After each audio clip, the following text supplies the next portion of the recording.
Welcome to CEO Money. I'm Michael Yorba. Thanks for joining with us. I have Liz Muller, CEO Deep Isolation, on the show with me today. Liz, welcome to the show. Thank you so much, Michael. Really happy to be here. I'm glad you're here. I want to hear what's happened, what great things have happened to you and your company since we last spoke. But for the new audience, just give us an overview of what deep isolation does, and then let's move into the problems, the challenges. But before that, bring us up to speed of what good things have happened since we last spoke. Right. So what's happened since we last spoke? We have raised additional investments. We're getting close to being able to close our Series A round. We've raised $5.3 million so far. We've also made a lot of progress, I would say, on the government side of things and also on the siting side of things. So we've actually been out talking to communities who already have nuclear waste in their backyard, starting those conversations, seeing if they're potentially interested in moving forward with a deep isolation type of solution.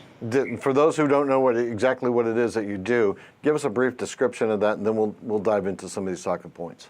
Yeah, so we're looking to solve the nuclear waste disposal problem. So as many of your viewers may know, this has not been an issue that's been solved in the United States. So we've had some ideas. There's been a big push towards Yucca Mountain. It's been stuck. It hasn't been able to move forward politically.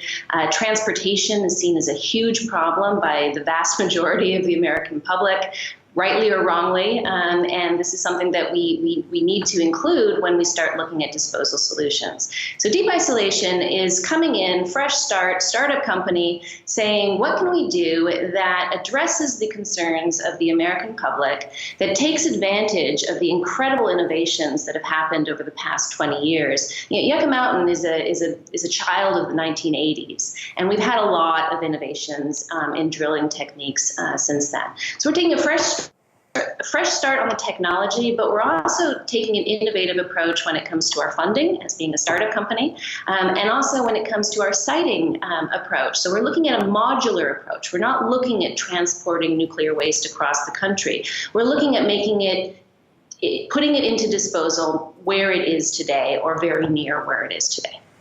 And I take it you find that that's going to be pretty easily done because of your techniques. Talk to us about the technology. Yeah, so drilling technologies have really made incredible progress over the past 20 years. So it's now relatively standard to go down half a mile deep, even deeper, and then go horizontally for several miles.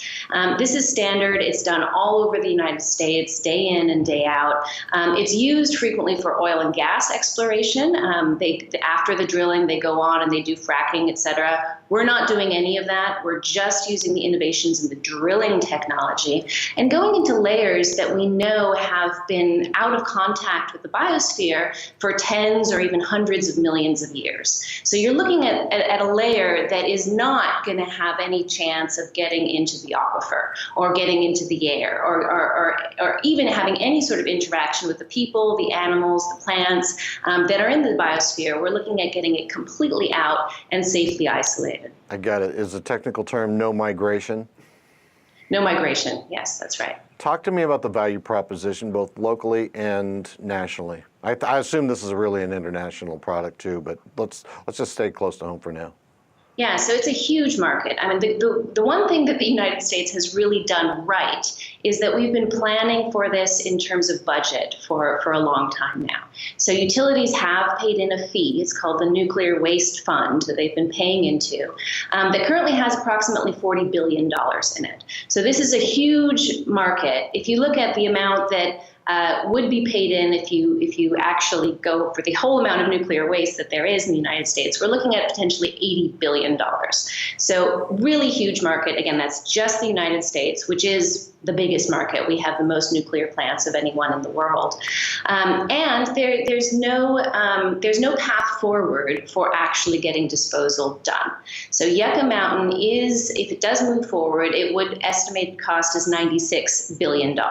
So there would need to raise more funding in order to complete Yucca Mountain. Meanwhile, deep isolation, we're looking at just tiny fraction of the cost of Yucca Mountain. Wow. Is there anything else you need to add before we close out today? I'll add just to say that we actually think that what we're doing is providing an additional option. So we don't want to stop or slow Yucca Mountain or other progress that is being made on interim storage, for example. We think that deep isolation provides an option for those who choose it. So it's going to be, we only want to work with communities and utilities that really believe in what we're doing. This is not something that we would force on anybody who isn't enthusiastic about it. Got it. Liz, thanks for being a guest on the show today. Thank you. Thank you so much. My pleasure. You've been watching CEO Money with Michael Yorba. Don't forget, like us on Facebook, follow us on Twitter, and subscribe to our YouTube channel.